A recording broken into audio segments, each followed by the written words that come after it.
In focus this evening, dissent over dissent in this country when tactics in the war on terror are questioned. NBC's Shelley Smith has our story.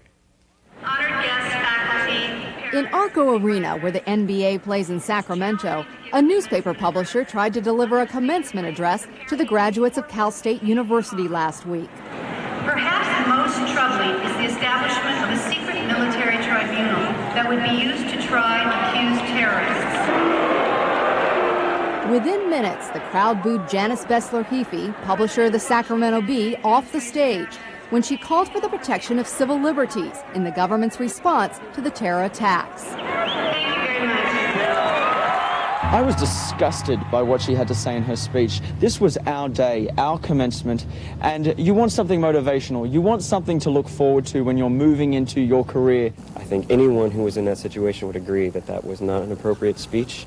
Academic observers say what's most disturbing about Heafy's reception in Sacramento is the growing intolerance for public discussions or ideas that question the nation's response to terrorism.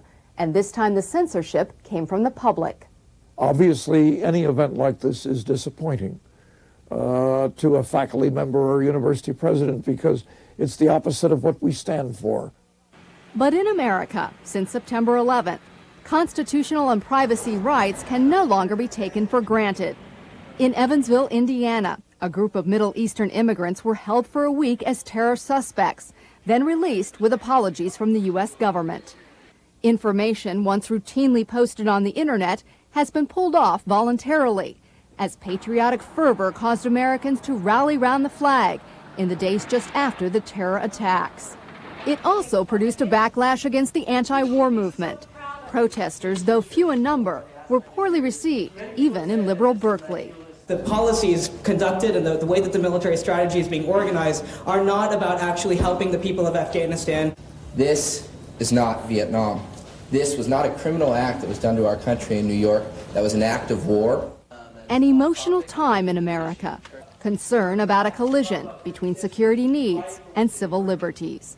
Shelley Smith, NBC News, Los Angeles. And when Nightly News continues in a moment, a pair of Americans providing aid and comfort to the refugees of Afghanistan.